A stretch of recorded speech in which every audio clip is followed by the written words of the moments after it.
Assalamualaikum warahmatullahi wabarakatuh. A'udzubillahi minasyaitonirrajim. Bismillahirrahmanirrahim. Al-yawma akmaltu lakum dinakum wa atmamtu 'alaikum ni'mati wa raditu lakum Islam madinah. Pada hari ini telah aku sempurnakan kepadamu agamamu. Wa atmamtu 'alaikum ni'mati, dan telah aku cukupkan kepadamu nikmat-nikmatku. Wa raditu lakum Islam madinah, dan telah aku ridhoi Islam sebagai agama. Dari ayat firman Allah ini pada surat Al-Maidah ayat 3 dapat diambil kesimpulan bahwasanya Islam adalah agama yang sempurna. Islam adalah agama yang universal. Al-Islamu dinul kamil wal Islamu dinun syamil. Pada kesempatan kali ini saya Faridna Agung Cahyono, mahasiswa Pasca Sarjana Ekonomi Syariah Universitas Islam Negeri Salatiga, akan menerangkan tentang pemikiran ekonomi Islam kontemporer pada tahun 1930 hingga sekarang. Ketika kita berbicara tentang sejarah pemikiran ekonomi Islam, sejatinya sejarah pemikiran ekonomi Islam telah dimulai sejak pada zaman Nabi Muhammad SAW beserta khalifahnya. Pada masa itu di mana Nabi Muhammad mulai berbisnis, Nabi Muhammad menjadi kepala negara dan Nabi Muhammad menjadi pemimpin agama. Nabi Muhammad senantiasa memberikan kebijakan, Nabi Muhammad senantiasa memberikan keputusan ekonomi sesuai dengan syariat dan nilai-nilai agama, di mana di sana sumber pendapatan sudah diajarkan berasal dari zakat, fai, jizyah, wakaf, dan lain sebagainya. Dan juga pada zaman ini diajarkan bagaimana cara mengalokasikan atau memanfaatkan apa-apa yang telah didapatkan. Bisa dialokasikan sebagai dimanfaatkan untuk sosial, dimanfaatkan juga untuk pembangunan infrastruktur dan lain sebagainya. Dan pada masa ini juga telah dibentuk lembaga-lembaga syariah. Di antaranya ada Baitul Mal wa Tamwil, dan juga ada Al-Hisbah, lembaga yang menjadi pengawas pasar untuk supaya pasar-pasar pada masa ini benar-benar senantiasa sempurna, sehat untuk semua, dan juga memberikan keadilan dan terbuka untuk semua. Ketika kita berbicara tentang sistem ekonomi Islam, dapat mengalami perkembangan sejarah baru pada era modern. Menurut Khursyid Ahmad, yang dikenal sebagai Bapak Ilmu Ekonomi Islam, beliau memaparkan bahwa terdapat 4 tahapan wacana ekonomi Islam. Fase yang pertama, tahap analisis masalah ekonomi sosial dan perspektif Islam. Pada tahap pertama ini masuk di tahun awal-awal 1930, di mana pada masa itu banyak sekali keadaan tantangan krisis yang dialami oleh masyarakat di era itu, di mana di tahun 1929 Wall Street mengalami kepanikan yang sangat mendalam, di mana di sana terjadi pemusnahan jutaan investor, dan pada tahun 1933 terjadi depresi yang sangat besar, dan ini merupakan titik terendah. Terdapat sekitar 15 juta orang Amerika Serikat yang menganggur. Hampir separuh bank di negara itu juga mengalami kebangkrutan. Dan pada saat ini juga sangat masyhur dikenal sebagai Great Depression atau depresi yang sangat besar.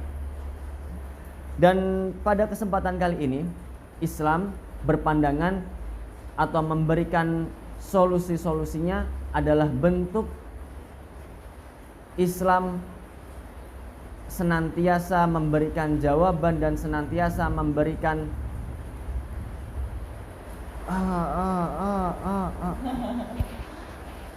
Kenapa bangku dikat ya?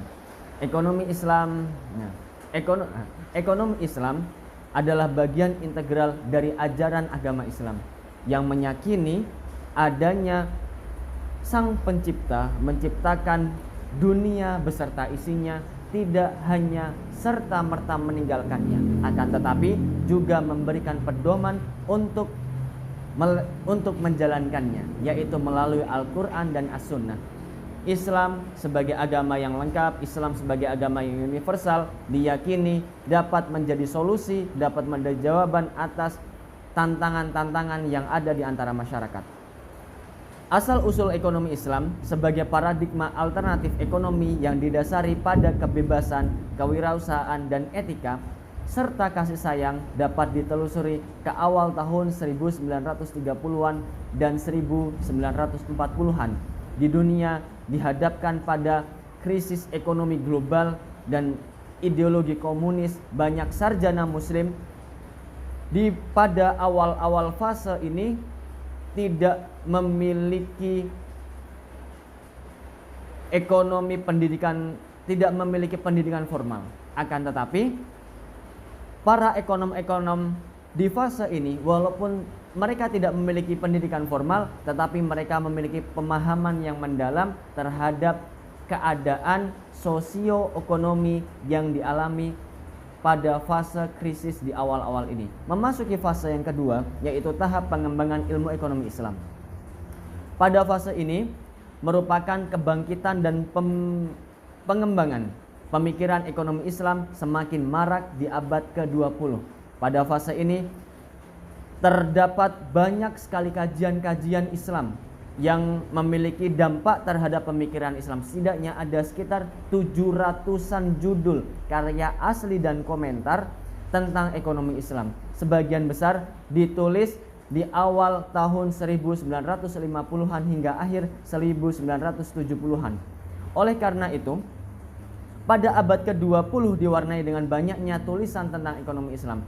Tahap kedua ini merupakan masa-masa di mana ekonom muslim yang pada umumnya dididik, dilatih di perguruan tinggi terkemuka di Amerika Serikat dan Eropa mulai mencoba mengembangkan aspek-aspek tertentu dari segi moneter Islam serta melakukan analisis ekonomi terhadap larangan riba.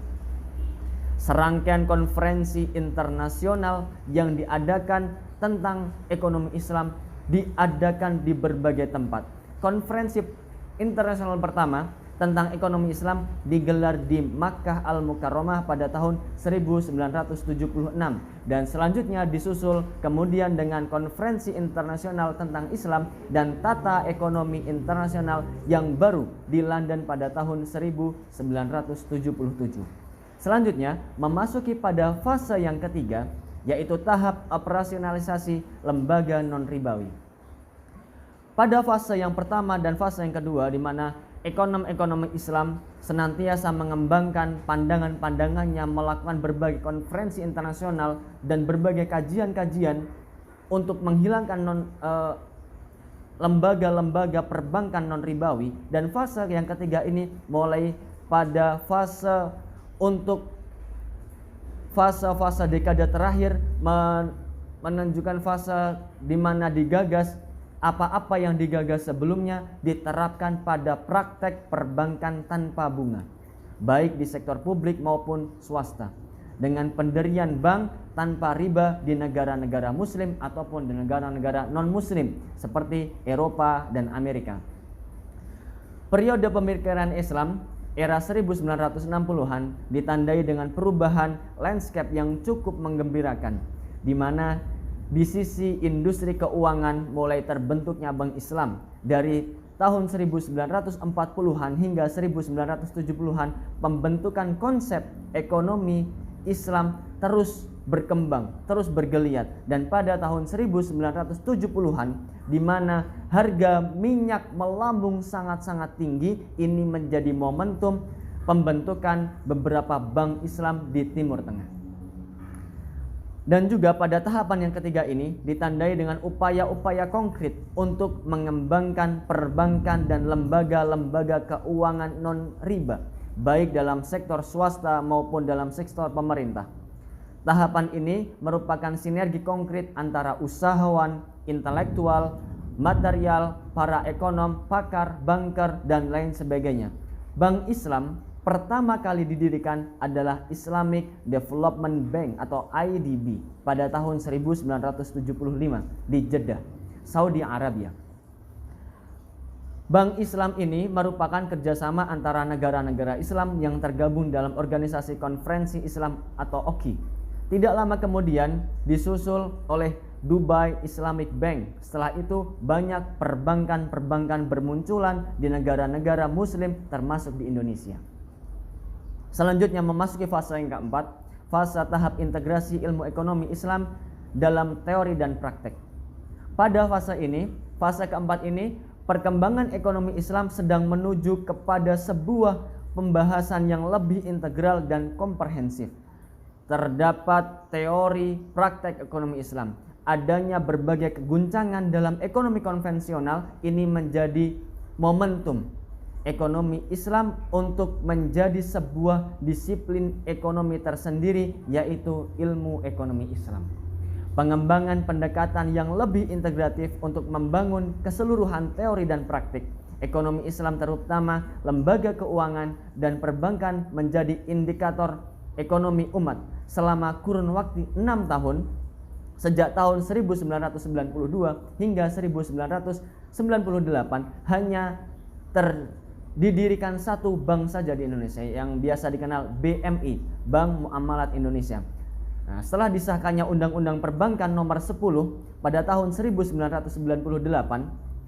hal ini menjadi landasan yang cukup luas bagi berdirinya perbankan-perbankan syariat di Indonesia. Setidaknya kurun waktu 3 tahun dari itu telah bermunculan perbankan-perbankan syariah. Kedudukan perbankan syariah pada kenyataannya, walaupun sudah mulai berdiri di berbagai tempat, masih memiliki dampak yang sangat kecil. Karena apa? Karena masyarakat Muslim yang ada di Indonesia ternyata berada pada tempat-tempat yang pedesaan, dan mayoritas pada usaha yang relatif kecil dan terbatas. Untuk itu, sekalipun sudah didirikan banyak perbankan, akan tetapi akses kaum muslim untuk mencapai pada perbankan syariah masih sangat terbatas. Oleh karena itu, dikembangkanlah lembaga keuangan syariah, yaitu Bank Pengkreditan Rakyat atau BPRS Syariah, dan juga Baitul Mal wa Tamwil, yang dapat berinteraksi langsung dengan masyarakat muslim yang ada di pedesaan, dan juga memberikan pembiayaan kecil dan mikro. Perkembangan kinerja syariah pada akhir-akhir ini sangat-sangat signifikan dan juga memberikan dampak yang sangat baik kepada mayoritas masyarakat muslim, termasuk yang ada di pedesaan. Dari itu, pada tahun 2023 telah didirikan setidaknya ada 13 bank dan 20 unit usaha syariah dan 165 BPR syariah. Ketika kita berbicara masa-masa pemikiran ekonomi kontemporer ini, terdapat beberapa tokoh-tokoh pada masa ini seperti Bakir As-Sodar, Ali Syariati, yang juga dipandang sebagai tokoh yang ikut mewarnai perkembangan pemikiran ekonomi Islam di era tahun 80 hingga 90-an. Di era ini, gagasan dan gerakan ekonomi Islam dirumuskan untuk menjadi solusi atas persoalan-persoalan yang melanda masyarakat yang merujuk di berbagai tempat. Dan senantiasa para tokoh-tokoh ini akan mengembalikan pada Al-Quran dan As-Sunnah untuk menjadi konsep yang mendasari ekonomi Islam. Gerakan pemikiran ekonomi Islam terus berjalan dan terus berkembang. Ada pemikir-pemikir selanjutnya seperti Syekh Nawab Haidar Naqfi, ada Yusuf Qardawi, ada Najatullah Siddiqi, ada Umar Capra, Abdul Manan, ada Monzer Kaf, dan juga Timur Quran. Dan di Indonesia terdapat ekonom-ekonom muslim yang juga memberikan dampak positif untuk pengembangan ekonomi syariah di negara ini, seperti Syafruddin Prawira Negara, dan juga Dawam Raharjo dan lain sebagainya.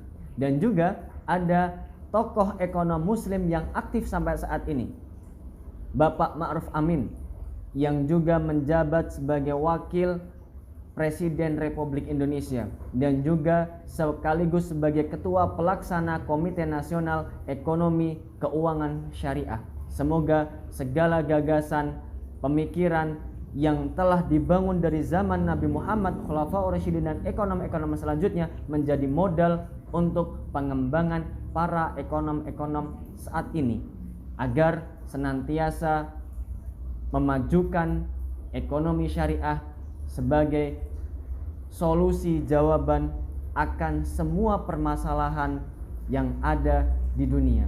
Mungkin itu sedikit yang bisa saya sampaikan. Wabillahi taufiq wal hidayah. Wassalamualaikum warahmatullahi wabarakatuh. Terima kasih.